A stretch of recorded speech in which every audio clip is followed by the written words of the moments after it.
Welcome back to another episode of the Heatio Home Energy Show, and today I'm joined by Mick Wall. Thank you very much for coming on the show, Mick. Thank you for having me. Scared to death, but here we go. It's actually round two for Mick on the show. We did have another recording that went disappeared into the cloud somewhere. So we've got him back on again, which gives us the chance to do a second one of the what was actually a great show. This time. Yeah, I was going to say we've got all the stats, we've got everything we need. And for those who don't know Mick, I mean we've had, certainly from the heat pump industry, we've had people from manufacturers, we've had installers, we've had representatives from other countries that are talking about the heat pump market in the UK.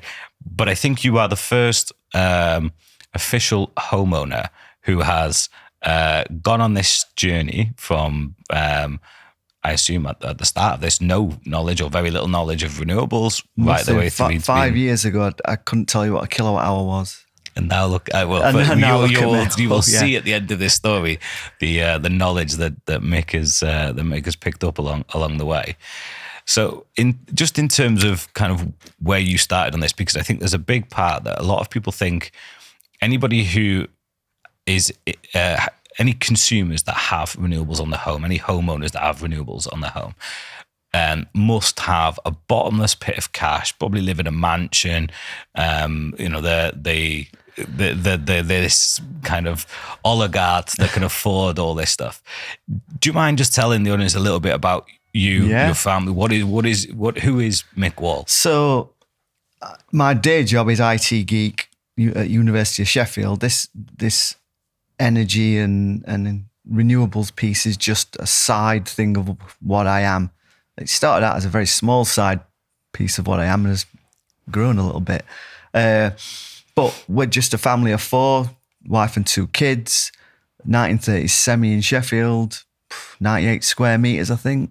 EPC-D, last rated, pre-solar. Not that EPCs are very good, are they? Just 3 bedrooms. It's just a normal house in suburban Sheffield, I suppose. I think that's important to set the scene on that, because I've been inspired by the journey that you've gone on and the information that you've shared around the how you've adopted technologies, how you've implemented things into your home, and how you've become such a big advocate for the technologies in the industry. So I think as the audience starts to hear you stepping through these stages, to know that you are just like everybody else, you're just an average Joe, but you've really applied yourself to this. Not trying to do you a disservice in any of that.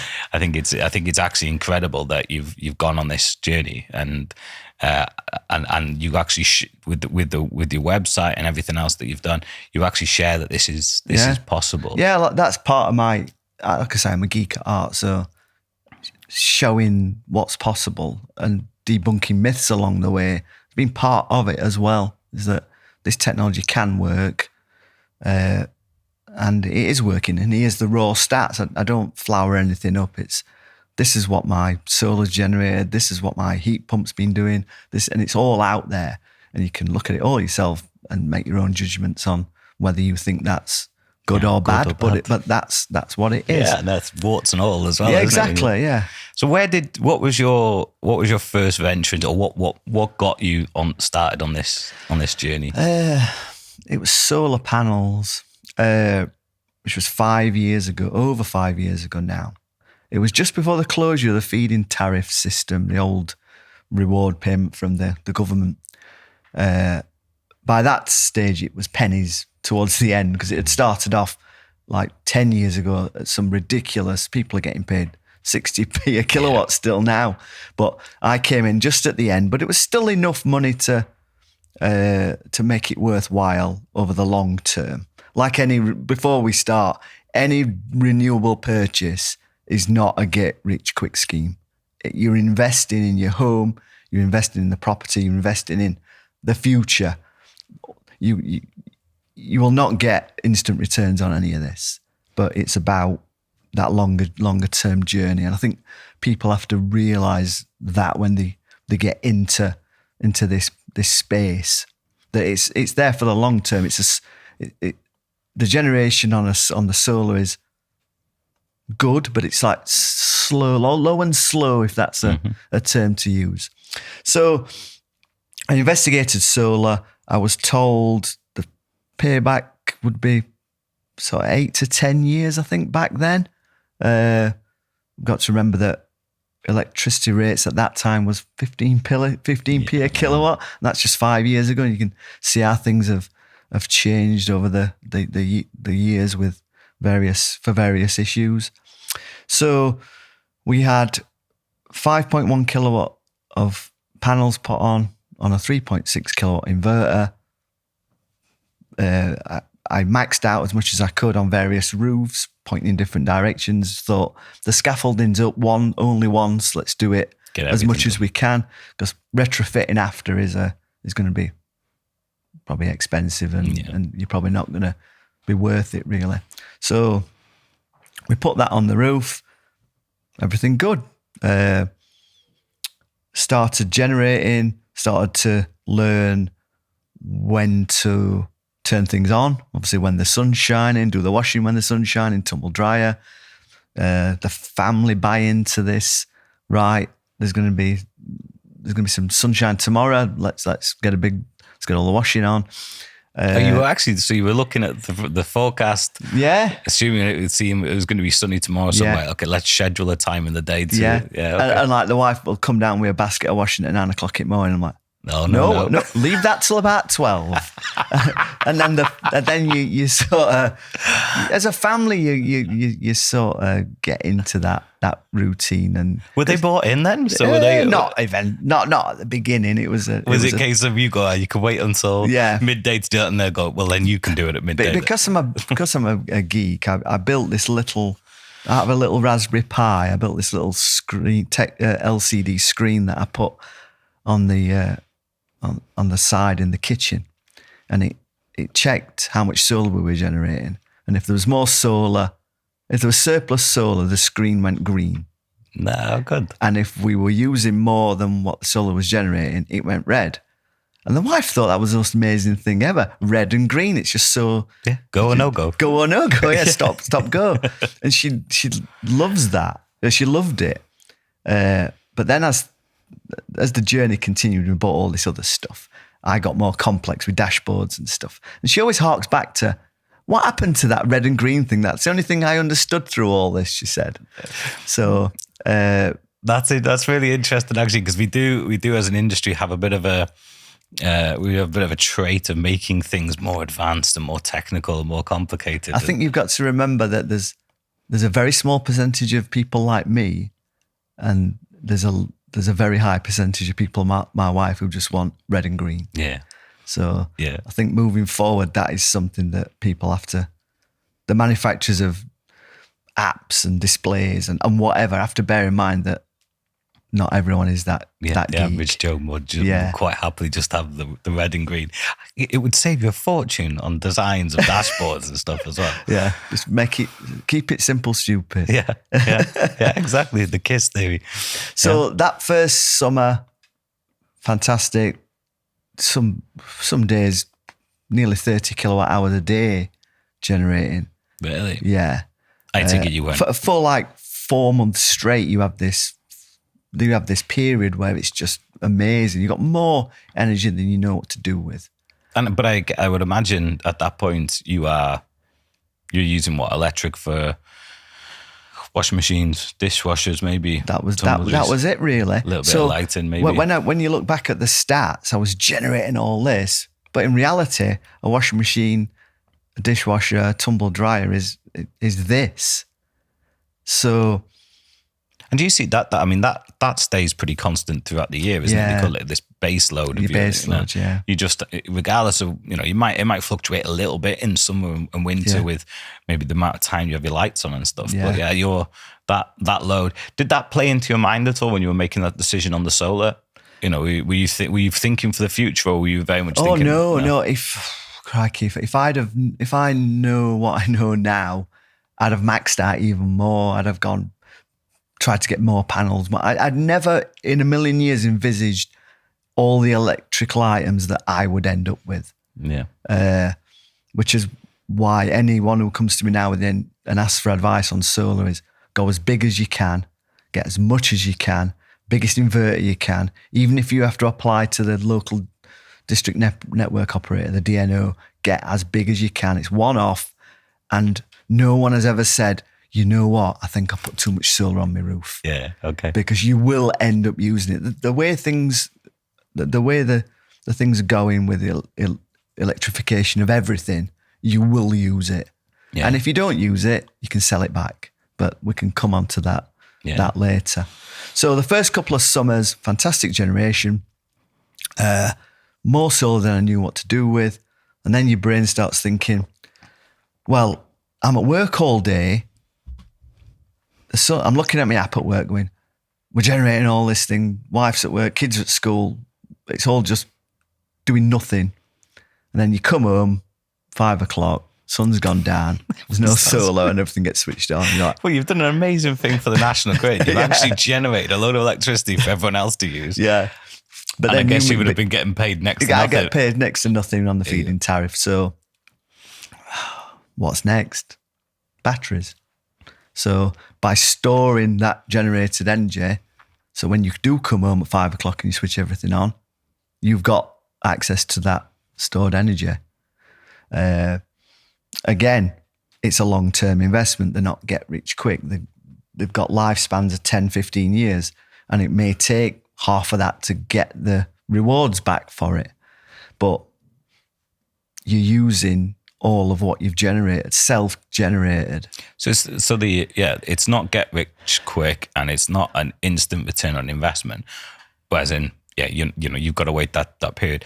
But I'm assuming you see the instant impact. Crikey, yeah. Because you come home, you've got a boatload of energy stored in batteries, and you switch your washing machine on, your TV, your lights and everything, and you're not importing anything from the grid. So that green light stayed on a little bit. Green light's back on, yeah. Although by this stage, the display had changed, the green and red had gone because there's battery. Everything starts getting more complicated because you've got different flows and things, and the wife then just goes...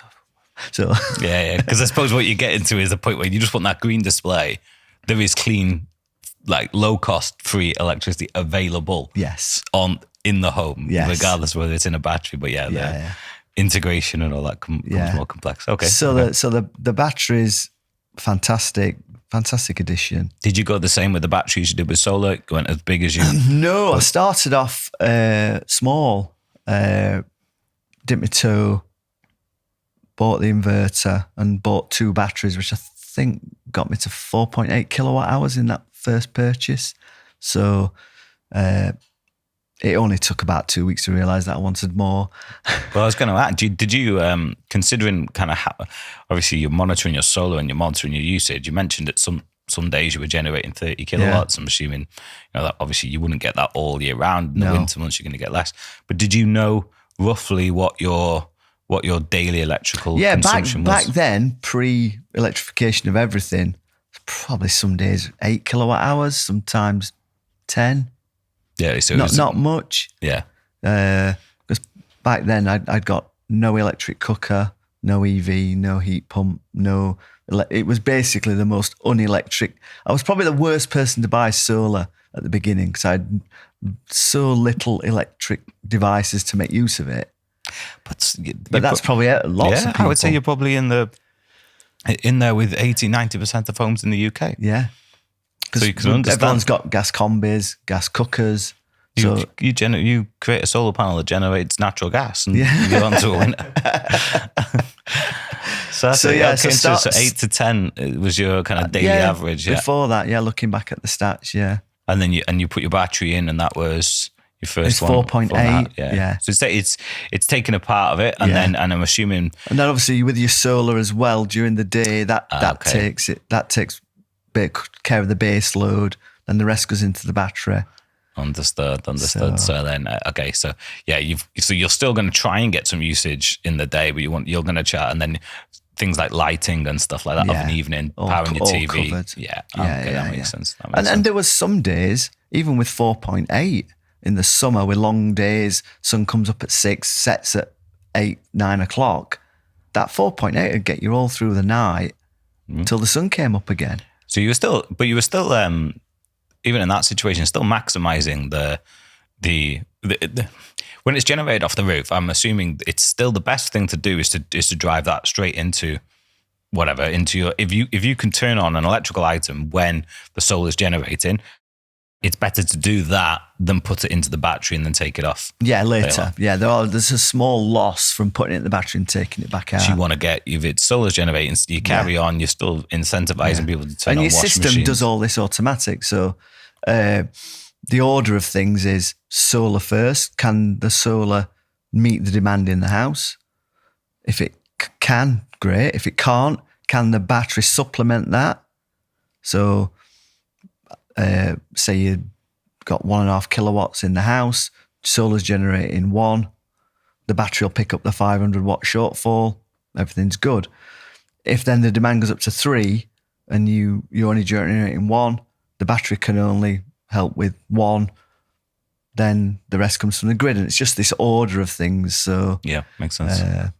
So yeah, having that kind of staggered approach, but I assume when it comes to... And they can all do part pieces as well. It's not like the solar and the batteries can't do it all, so it doesn't do any. It's sort of the last little bit can come from the grid, the smallest amount. But it's still on you to go and turn an item on in the home at the moment. Yeah, it's still on you to go and, I don't know, to turn your washing machine on, turn your dishwasher on. That's right. Yeah. And another the way you use things piece changes as well, or at least in my mind it does, and you have to get this across the family that switching all the things on at the same time is not the best way to make use of solar and batteries, and because the solar's only got a ceiling of how much it can generate. The batteries have got a ceiling of how much they can discharge at one time, and then you're onto the grid. So if you go around, switch washing machine on, tumble dryer, kettle, whatever, all these bigger ticket items, and you bust through those limits, you'll be onto the grid. Much better to say, let's do that one first, wait, when that's finished, go on to that one. And it might sound inconvenient to have to do that, but financially, if you're not importing from the grid, it saves you money. So again, it's a mindset thing. And renewables change the way you think about things. But it's not a bad thing. I think there is I think unfortunately there's probably a legacy element to the fact that we've been on such cheap gas for so long. And cheap electric off the back of that for so many years that I suppose there's a nationwide, not a problem, but people just switch things on and don't think. I think it's just there. And that's probably where we've become lazy in that approach.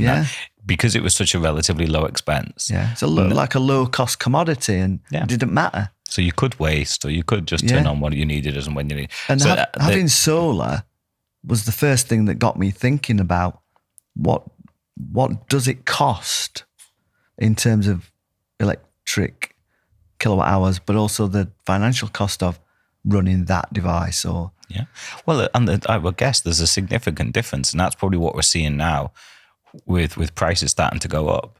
People are becoming more aware, and I see it, and not just in energy. We talk about energy obviously within this show, but you see now, like when I get together with friends and stuff, and more people are cooking food than they used to in that, as in cooking it with ingredients in comparison to, say, buying a meal that's, either from a Deliveroo or, takeaway or pre-packaged food, because you get more bang for your buck. But because that gap has become bigger between the amount you can save by cooking it yourself and the amount you can save by buying it off the shelf. That gap is now bigger. In energy, that gap is now bigger between somebody who's doing what you're doing and making those conscious choices and somebody who is maybe less conscious and doing it as they wish. That gap has become even bigger for those people as well. So I think people are, whether they're aware that you can make these choices, and I think you do have to invest in your home first to make those choices. And then there's plenty of people who simply can't afford to invest in the home to make those choices. So not necessarily talking about those people, but for those that do invest in solar as a starting point, as you say, straight away you can start to see where the mind starts to go. And if I start making these incremental changes, I can actually make a big difference. So we in my talked energy bill.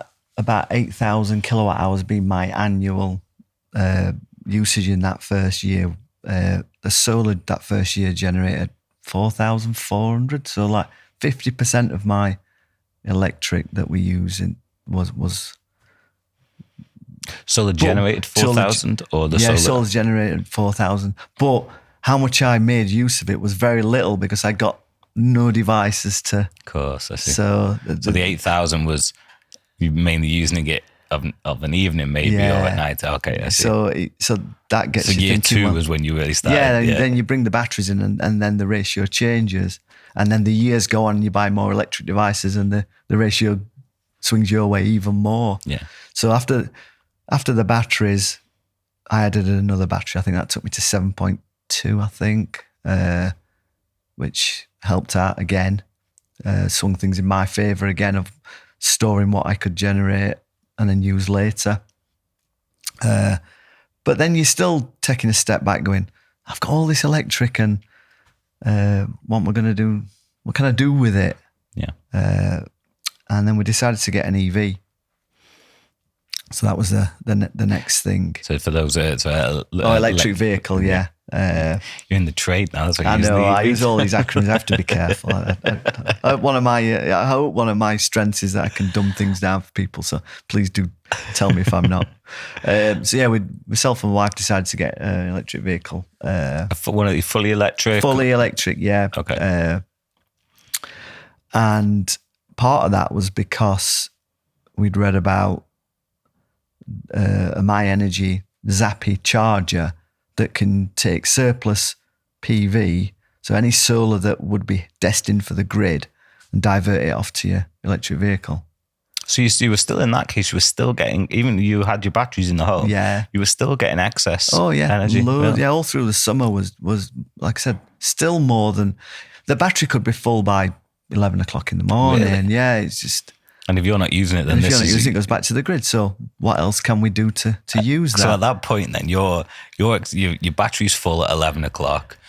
It's a Saturday. You're going out with the family. You haven't got the electric vehicle yet, and you're like, I could do with filling up the car before we go on that trip. So you're driving to a petrol station, filling up with diesel or petrol or whatever, and that's got to be in your mind that you're getting all this electricity flying onto the grid that you've paid to generate. Yeah. And you're pumping diesel or so the EV came, the charger was fitted. My little girl got the charging thing, plugged it in, the charger went, started diverting off the roof, and I was like, yeah, I like that. That's amazing. So we spent that whole summer almost running the EV off solar from the roof. And it's an amazing feeling, really. I bet. Yeah. So, especially when you've cut another. I mean, even the electricity that you were buying from the grid, okay, it's getting generated somewhere, but it's coming to your house and you're paying for that. But it's another, and there's plenty of people out there, I'm sure, are do these decisions purely on green basis. But from a purely financial basis, you were buying electricity off the grid. Now you're generating it off the roof. You were buying fuel from the petrol station, and now you're generating it from your roof. That must be an amazing feeling. Yeah.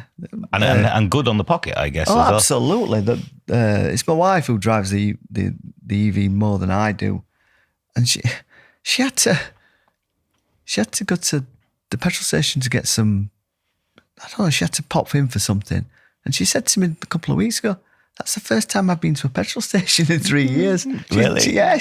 Because we charge at home or we charge off the roof. And she says, in a way, I'm glad I don't have to go in those places anymore. Yeah, but it's true, isn't it? It's a big change, especially if you're somebody who drives regularly. Yeah. It's possibly a weekly or bi-weekly occurrence that you're going to be going in, pumping it into your car, handing over maybe 100 quid and going again. We I think 70 to 100 quid is probably common for filling up a petrol diesel car. What do you do then if you don't have enough solar? You can and you've got your you've maybe charged your battery, or your battery can power the car? It can, but because the battery in the EV is so much bigger, the home battery would drain in not very long. So you prioritize the car over the So budget, on the My Energy app, you can choose sort of priorities about where you want to send things, and so the battery fills up first, and then when the battery's satisfied, then you can start sending it to the car. Makes sense, doesn't it? You're kind of like going, where would you want to prioritize it, I guess, and and I would imagine then. So if you needed to top up your electric vehicle, you just use energy from the grid. Yes, but by that stage I got to understand more about electricity tariffs, and the options that are out there, and we'll touch on all of that sort of later when we talk about the website and the journey I've been on with all that. But yeah, there's EV tariffs out there that are cheaper overnight, promote you to charge overnight when the grid's cleaner, and there's usually a lot more surplus sort of renewables on there. And for that, they reward you with a lot cheaper price overnight, primarily Octopus Go and Octopus Intelligent, where it can be 7.5p per kilowatt overnight compared to 29p in the day. And did you go over to it? Yeah. Because was that like, as part of your journey, did you go on to that? Once you got an EV, did you start looking at? Yeah, I started looking because by this point, I would imagine, we could talk about how you're not buying fuel from the petrol station anymore. You're using more off your roof, but there's still dull days when you've got to fall back to the grid. So, and you're buying a lot of in those times you're buying electricity. And obviously through the winter, the British winter is not particularly conducive to lots of sunshine. So there are times you have to fall back onto the grid. So you want to fill your car up at the cheapest tariff. So a 50 kilowatt hour battery at 7.5p per kilowatt hour is compared to the 1,700 quid filling up your petrol car becomes a massive saving. Well, what's it costing you to fill up? It's like it's about 5.5 quid or something to fill the car up, compared to which gets you about 200 mile range in our little E208. Yeah. Compared to 70 quid for you get 400 mile out of a petrol car. Saving, yeah. So it's massive saving. So when you tell people that, when you can exude the virtues about EVs all you want, about how much better they are to drive, and ours is like a little go-kart. You just one pedal driving and you're just flying around. But when you said to somebody who's never drove one that it costs about half as much or more, it costs 7 quid to fill up compared to 70, 80 quid. Then their eyes light up and I might look at one of these EVs. Exactly. And I think there's a lot of people out there as well when they talk about electric vehicles, and it's probably the same for a lot of things on the whole kind of renewables journey for people, energy saving journey for people. Some people look at them and if you're a petrol head at heart and you want to hear the roar of an engine underneath it, then you're probably less likely to do it at this stage. But if it's just purely economic and you're driving around this, I mean, to be perfectly honest, I've got a diesel car, but I barely ever drive it anymore. No, not because of anything other than the fact that in Liverpool we've had these little electric scooters that they're on they're on the sides of pretty much every corner of every street. And if I'm doing a journey of 3 or 4 or 5 minutes, hit that tap that with the app, and I'll go and do that. So it's it makes more sense than sitting there. I mean, I probably fill up my car now. If I do it once a month, that's probably about it. So I think the lifestyles and what people do and how they live is a big part of this journey as well. But back onto you say your wife was driving the car, she was using it regularly. Yeah.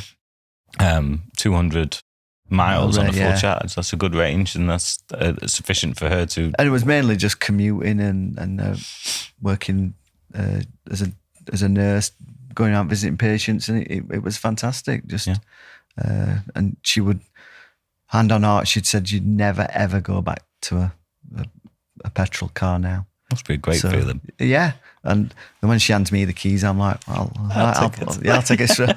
I'll take him swimming tonight, and we'll get. It's just fantastic to drive. If you've never driven an electric car, just go and test drive one. As they say, you can always go for a test drive. Your eyes will be opened and really nice they are to drive. So you've gone solar. You've added on your batteries. You've seen some excess energy being used. You're buying fuel from a petrol station. You buy your electric vehicle. You now never have to go to a petrol station again. You're topping up off the grid, so off the energy networks. You're buying energy off your electricity provider more now than you were before, because obviously you're now not buying fuel from the petrol station. So you get your innovative tariff put on. Yeah. So I've still got this gas combi boiler. I was going to say, so you're still, now you're looking, it must be, your electricity consumption must have will have gone up significantly because of the fact that you've now got electric vehicle. But you've got this gas that you're buying off the grid. Yeah. And then you're still generating more than you can do. Like the wife, she might have been at work. The car's not plugged in. The batteries are full and you've still got all this energy, so there's still plenty of places to put it if you want to, but having the gas boiler, like you said earlier, you can't get gas off a roof. It's so the heat pump energy Twitter was getting into heat pumps, and I didn't even know what a heat pump was. So my task was to understand the whole heat pump piece and what it is. Basically, the box outside takes energy from the air, converts and compresses it inside that box, throws it back out as hot water, which then you can heat your home or heat hot water. But the magic inside the box can turn 1 unit of electricity into 3, 4, even 5 kilowatts of heat coming into your house, and that's the magic. So yeah, that was the next piece. But there was a long road to get there. 1930s semi had been renovated probably 20 years ago. A right mishmash of radiators, no water cylinder. So there was a lot of work to get us there. So what I did was, I took, over the space of 2 winters, I tried to get heat pump ready inside the house. By that, I started replacing radiators to be able to turn the flow rate down on the Combi boiler. Because when I started this, I didn't even understand what flow rates were, or the temperature of the heat going into your radiators. I imagine my house was like everyone's, where you touch a radiator and you'd almost scald yourself because the temperature was so high. Obviously, over the last couple of years, there's been a big drive to get people to turn down their flow rates their flow temperatures down on their Combi boilers. The Heating Hub have done a fantastic job around showing people how to do that and the benefits that your gas boiler will be a lot more efficient by doing it. When I started a spreadsheet of temperature that I'm set at. And when I first started this spreadsheet, 70 degrees my Combi boiler was set at, which is why when you touch the radiator, it was blast furnace hot, which is no good when you've got kids. I look at around this time, I luckily there's a really good local heating engineer, Damon Blakemore, who sort of bought into my whole journey of wanting to eventually get to heat pump. And he came along and we started talking radiators, and we had a heat loss survey in the house to try and determine the best fit for radiators and what eventual goal we could get to with regard to heat pump. But this was 18 months, 2 years before we even got there. So there can be this journey of, you don't have to rip everything out and put heat pump on day one. There's this big long journey. So as we decorated a bedroom, we swapped a radiator. We did the bathroom up, we swapped a radiator. And every time we swapped a radiator, I just turned the Combi down a little bit and turn a little bit. Didn't tell anyone. I just kept turning it down and turning it down. Didn't tell anyone. I love that. And I just want to see if anyone noticed in the house. And no one said we're cold. And I think I got it down to 45-degree flow. And then there was a bit of a cold snap, and my wife went, "It's a bit cold in here." And I'm like, I'll just turn it back up. But I got to the point where the house was, in essence, heat pump ready. Yeah. That's an interesting approach to it, because it's taking the heat pump part out of the equation for a moment, because you've made that decision with the electrification journey that you've been on. So you're like, right, okay, the next thing I want to do is electrify my heating and make use of the innovative energy tariffs. I want to make use of anything I'm generating. And then obviously, I'm assuming somebody, say Damon or even yourself, have looked at your heating system and said, right, okay, I'm going to need all these upgrades. Big expense, big inconvenience as well to have all that done in one go. Considering, so how many years ago would that have been? It's probably, I've had the heat pump about 14, 15 months now. So it was probably 2 years, 18 months before that.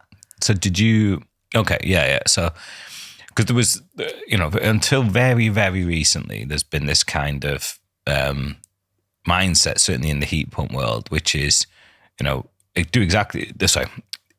do everything that you've just described, but it all has to be done at the same time. You come in and say, "I'd like to swap my boiler for a heat pump," and they go, "No problem." So you obviously need a whole new heating system. They go, "No, I just want to swap my boiler for a heat pump," and they've gone, "Yeah, but I have to quote you to replace everything in your house and do it all."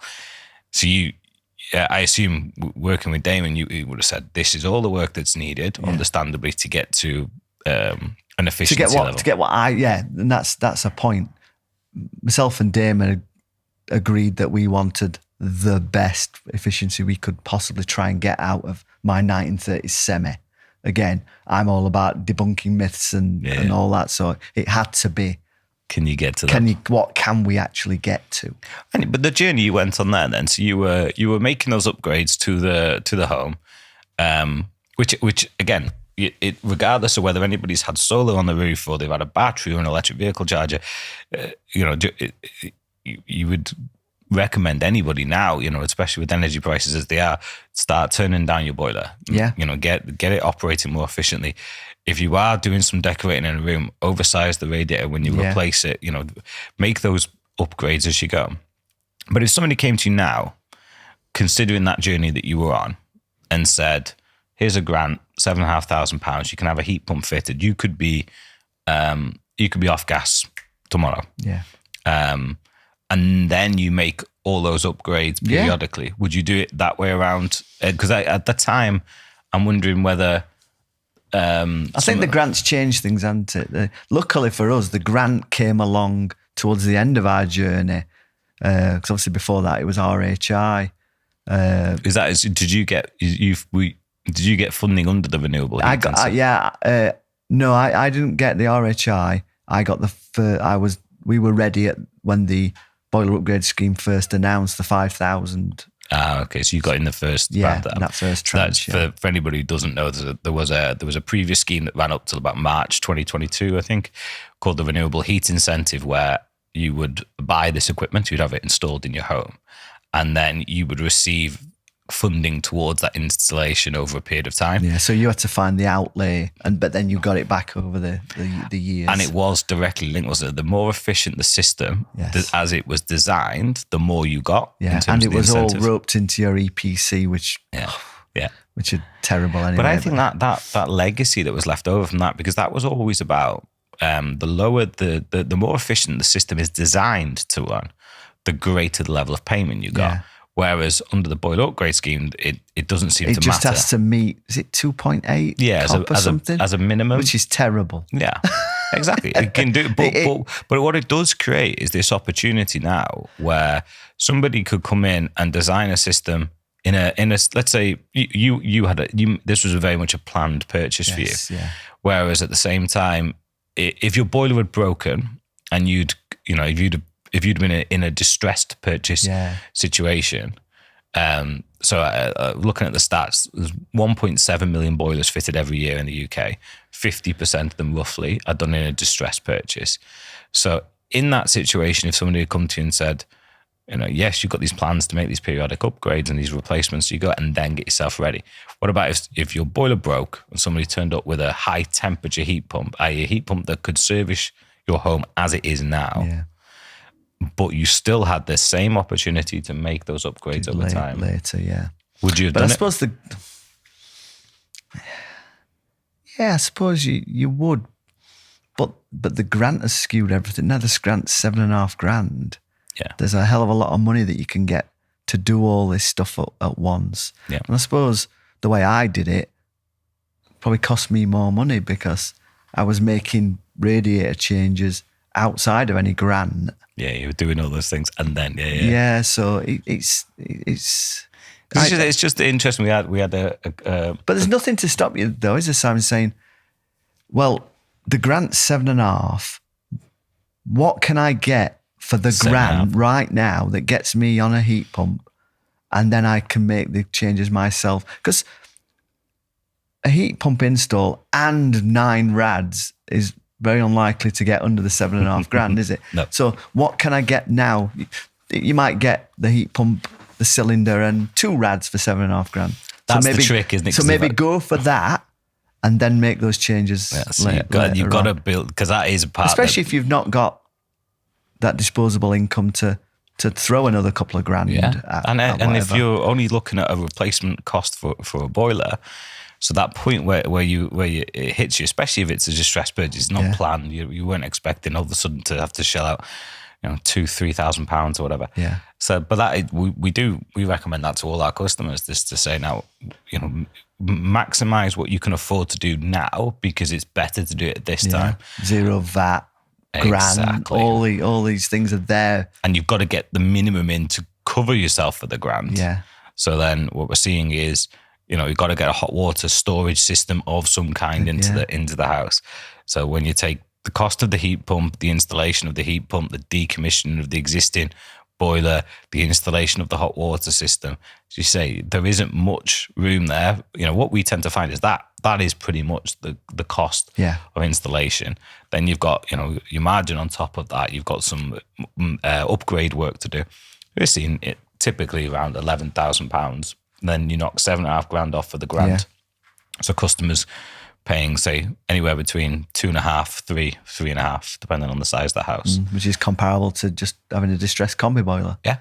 And then what we're monitoring those systems, and then those upgrades that you talked about, those radiators, we're saying, right, that's your next one on your list. Yeah. We've already done the calculations and we're seeing how the system's performing. But that's interesting. You're now your heat pump ready. Yeah. And from a heating point of view, but then there's obviously the hot water. So what we're going to do about that?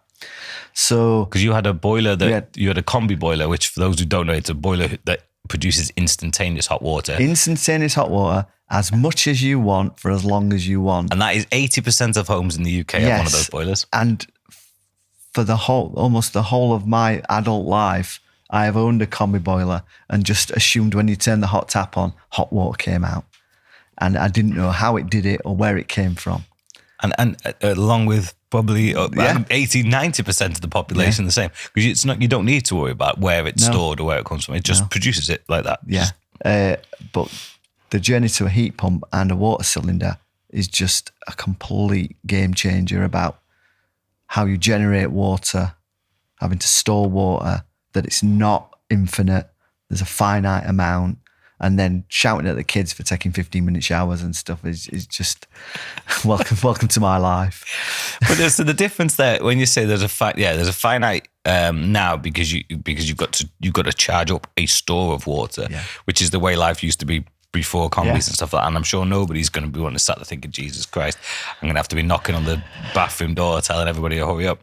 So this is in the world of Combis, you would have still been using energy to produce that water, but there was no, as you say, there was an infinite amount. But when it was 3p gas and you could run it for an hour and it cost you next to nothing, no one cared. It was back to what we said earlier about the price of gas and electric for most of our adult lives has been so low that no one's cared about it. But So then when you start to understand how much energy it costs to heat 250 litres of water and the cost associated with that, then in a way it's a good thing. Definitely. That you begin to appreciate the costs and the sort of even the environmental impacts of wasting all this. I wonder whether that's as much for driver, especially in maybe in the younger generations today, where you yourself and your wife, you're running the household, you're paying the family bills.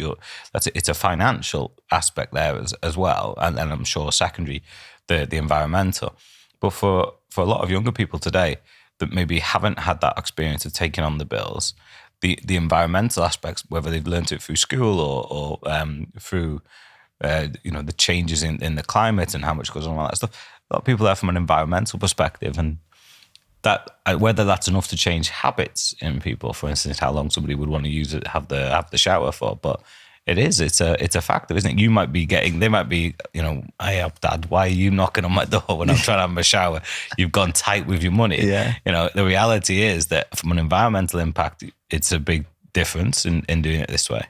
From a financial impact, it's a big difference in being smarter with the way you heat your home and your water.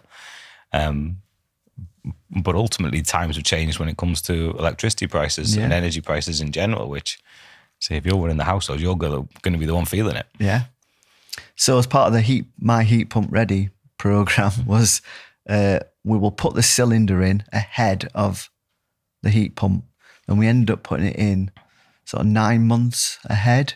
So I think it was February we put it in with the intention to turn off the water production on the Combi boiler and just run the water cylinder. So we bought a Mixergy, which allowed us to go on this journey, start off with electric only and then add the heat pump on later. So Mixergy is a big tank that stores all your water. It's a conventional, it's just like a conventional water cylinder, this wide, this high, stores water in it, but it's got like a smart element to it that allows you to hook it up to energy tariffs, to make, if you've still got gas, you can allow it to make decisions, what's cheaper, what's greener. If you're on certain tariffs, it'll say, well, it's only 7p to do this compared to... So it's got lots of smart technology, and there's a lovely little app that tells you how much water you've got left, so you can shout at the kids, look, it's 25% left. They must love you. So during that summer, we go back to the solar. I've got all this solar, what can I do with it? So My Energy, God bless them, make another product that diverts energy, and this one is called the Eddy. And it takes any surplus solar and puts it into the water cylinder. Genius, yeah. So you're at work, your batteries are full, the car's out at work, but your water tank's taking the benefit of all that sunshine, and you get home and you've got more hot water than you know what to do with, because it's just absorbed all that energy all day. In essence, it's become another battery. It's like a thermal battery. Yeah, you're because all a solar battery is just somewhere to store energy. Yeah, it's just and a water cylinder is nothing different. You're storing surplus energy. Yeah, one's in electric, the other one's stored in hot water. They're both going to be used in some way later on. Yeah. So you come home, you have that shower, and it's come courtesy of the roof. Yeah. Yeah, and it's still using electricity to do that. Yes, I'm going to get it confused with these kind of solar hot water systems where you've got not solar thermal. No, this is electricity just using coming the down PV, and it's turning solar it on. PV, and it was destined for the grid, but the My Energy Eddy device has gone. Nah, we'll put that into the. So you're now sat here in a position where you've got your solar on the roof. You can choose. You can put it into your hot water tank. Because this is the thing. A lot of people say when they talk about the benefits of solar. If I put solar on my roof and I'm out, but nobody's in the house all day. It's useless. You say you can put a battery on, and you say, well, I can't afford a battery. It's quite a sort of big purchase. You said, well, have you got a water cylinder? Yeah. Well, the My Energy is like 400 quid plus fitting. Yeah. And at 29p a kilowatt hour during that you're potentially saving, it'll pay for itself in next to no time. Especially if you've already got a tank set there. Yeah. And if you even if you haven't got a tank, finding that, if you can find that space to put it in, or you've got the sun amp thermal batteries now. We've been doing quite a few of those recently. This kind of sits the size of a washing machine, maybe slightly smaller. And you can dump the energy into that in the same way, and that will produce your hot water. But that's all you're doing, isn't it? You're creating energy storage for hot water in the same way you've created energy storage in your battery, energy storage in your electric vehicle. Yeah, it's the same principle, isn't it? It's just so that makes it. So you were just running on solar, and on dull days we were just importing overnight on the cheaper electric, on the EV tariff. We were making use of that off-peak tariff and storing that in the hot water cylinder as well. Because the energy supplier, when you're on these tariffs, they don't know whether you're charging your car or charging your phone. Using your smart meter, all they know is that between, say, midnight till 5:30 in the morning, it's cheap rate, and you can just turn on all the things and make use of that. So do it, put it whatever you want. Yeah. Makes sense. So Makes sense. Yeah, so we spent all that summer just using hot water, generating hot water from the solar and overnight tariffs. Never touched a peak kilowatt hour to have to do that. So that was a fantastic sort of addition as well. But so at this point, your boiler is now only doing heating. Yeah. And then you made the final piece was the heat pump itself. Yeah. So because of all the work we'd done, the cylinder was in, the radiators were all upgraded. There was not a great amount of invasive work to do when the heat pump went in. There was a bit of primary pipe work on the ground floor that we had to replace, but we'd already been down and sort of pre-laid it, so it just needed loads of prep work that we'd done.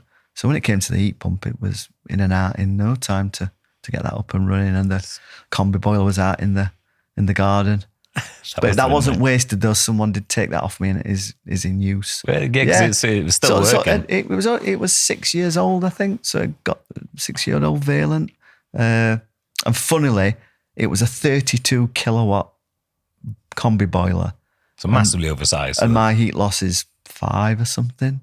Yeah, 4.5 to 5. It's kind of the way, isn't it? So the Combi boiler, the lowest amount of energy the Combi boiler could put into the house, that Combi boiler was 6, and my house needs about 5 kilowatts when it's -3 outside.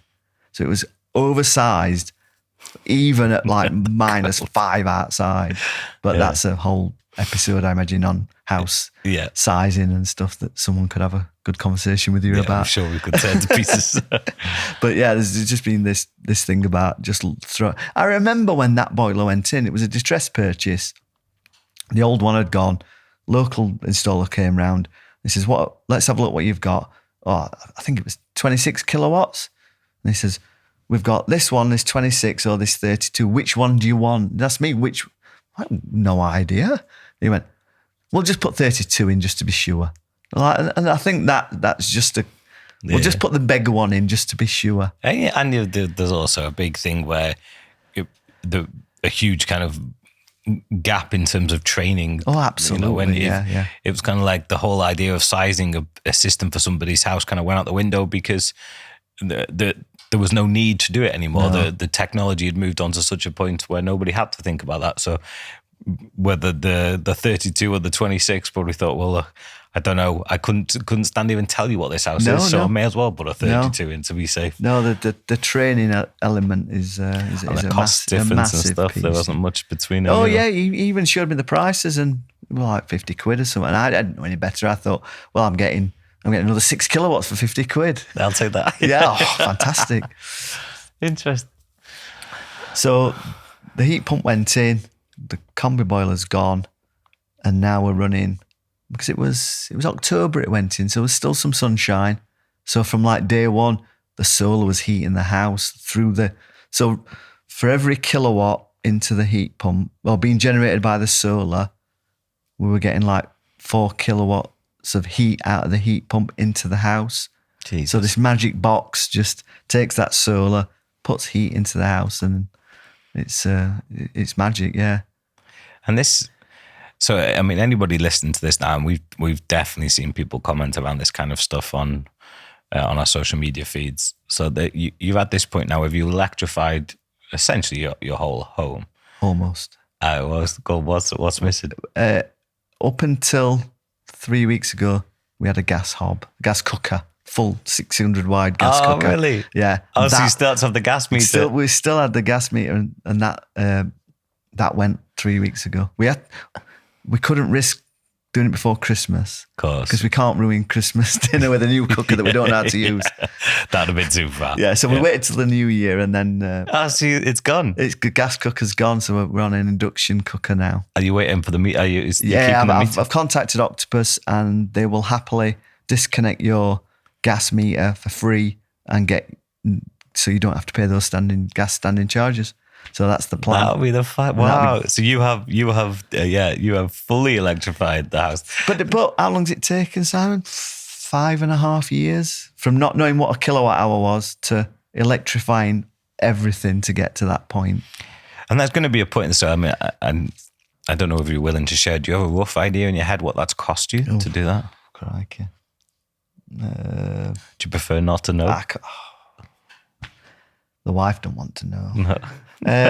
But don't drink, don't smoke. What do you do? Yeah, exactly. So I've got to have a hobby somewhere. But I think, okay.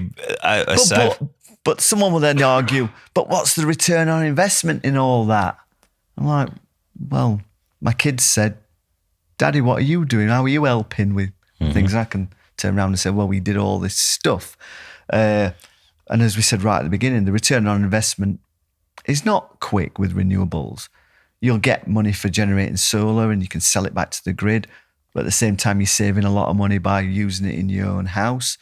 Batteries allow you to do that. Heat pumps can be cheaper than gas when installed correctly and set up efficiently. So it's a long-term journey. And in essence, has anyone turned around to you and said, what's the return on investment on that kitchen you've just had put in? Yeah. You're like, well, it's just, don't be stupid. It's just part of the house. It's part of the fundamentals and the infrastructure in the house. Yeah, but so is the heating system. No one asked, what's the return on investment on that 32 kilowatt Combi boiler, did they? No. It's like, so why does it always have to be, why is always there a financial return on the purchases you make? It can just make sense. I do see. I mean, I'm sure there's plenty of people that will be watching this that affordability to start on that journey is a big challenge. Yes, I completely agree. I hold my hands up and say I have been in a very fortunate position to be able to make these investments. But I'm sure there's other things in your head that you could have. You've made a conscious decision. Yes. I'm sure you could have taken the family to Disneyland, or you could have spent that money in other ways.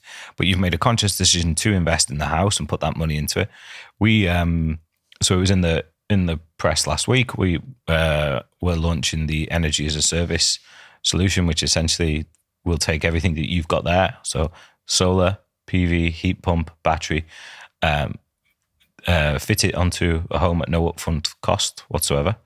And then obviously the energy bill changes significantly. And then the homeowner would pay essentially a monthly rental fee. So they get... Which is almost completely flipping around what I've done. I've made that upfront capital investment and I'm seeing the rewards... Exactly, yeah, you're getting over the length of time with that energy as a service. But that's key, isn't it? You're seeing those.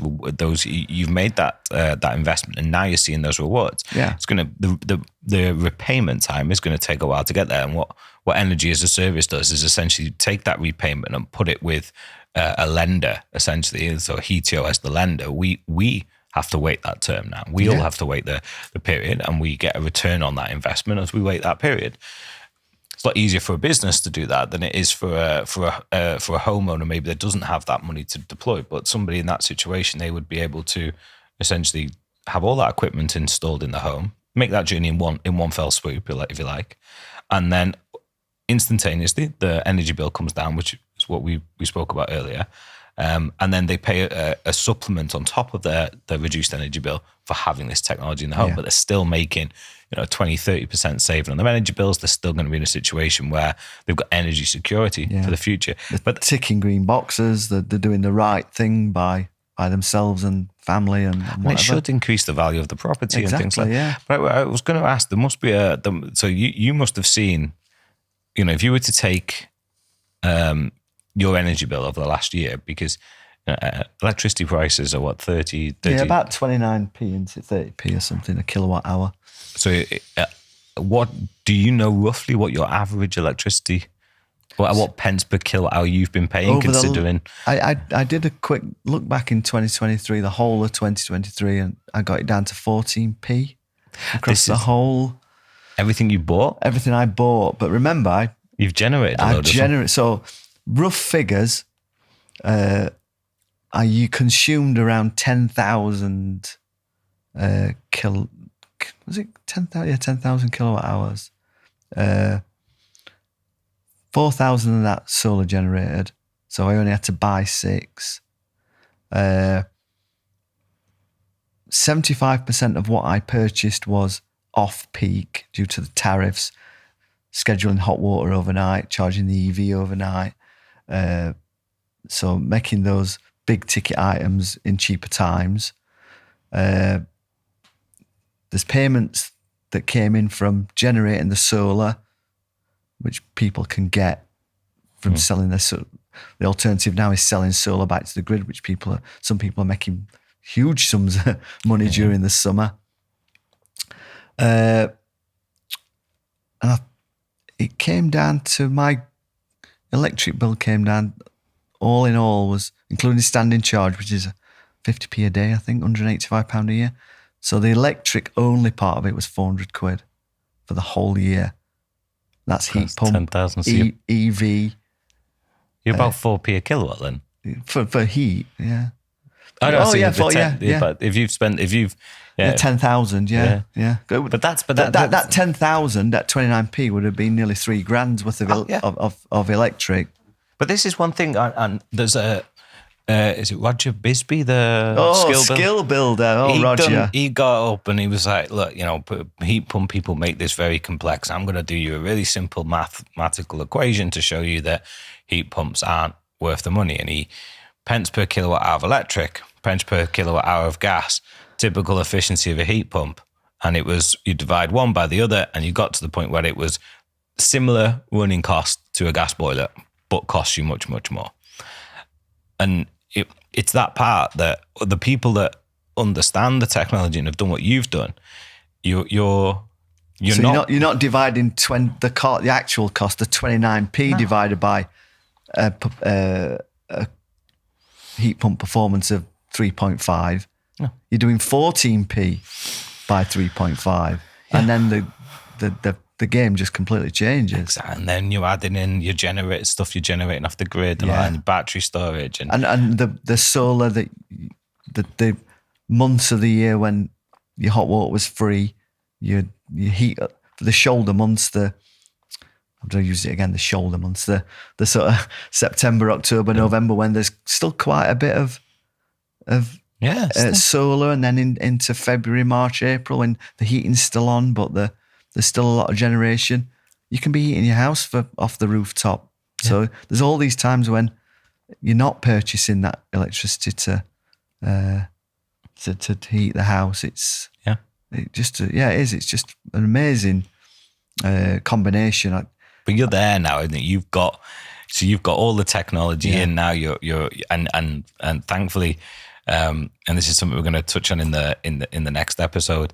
You not only have you done this, but you're actually sharing this with the world through it's EnergyStatsUK, my which started my website that had small beginnings and has grown. It's definitely grown, but it's an amazing story that everything we've talked about today, people can go to your website. Yeah, I've blogged about quite a lot of it, and like I said earlier, I put raw figures. There's 5 years worth of solar generation figures broken down by month. There's what my heat pump's doing. That's all public, and you can just. And this isn't being shined up. You're not being sponsored by a heat pump manufacturer or a solar manufacturer. Not at This all. is just somebody who's gone out there and made these decisions, and then you're sharing the learnings and the findings from it. Yeah. So all these people that, you know, and I do love the ones that will jump on, you know, they'll maybe watch a part of a clip, and then we'll get 20 comments saying heat pumps don't work. Yeah.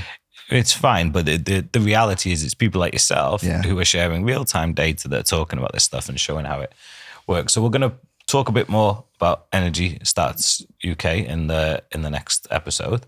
But yeah, thank you very much for coming on today. It's been incredible. Honestly, we get so many people coming on from industry that actually to be able to, for you to share your journey, and we've actually got some of our customers who have gone through this process quite recently, going to be coming on the show over the next few weeks to talk about their own journeys, all coming out from slightly different points of view, different motivators and things like that. But hopefully the first of many customers, but maybe you'll set a bit of a standard. A pioneer again and a trailblazer. But Exactly. that's sort of like what I envision myself as, is this pioneer and trailblazer, to show that what is possible. And at the moment, everything's a bit clunky, and a lot of these things don't talk to each other very well, and it takes a bit of a nerd to put it all together. But things are going to change, and home energy management systems and things like what the HTO are going to do are going to simplify that for the homeowner. It doesn't have to do all that, and maybe we'll get back to the red and the green. Yeah, I was going to say, you've done the groundwork. We've gone for this shit, and then we get back to the red and the green again. Yeah. Mick, thank you very much. No worries. Look forward to having you on the next show. Thank you. Thanks so much, everyone.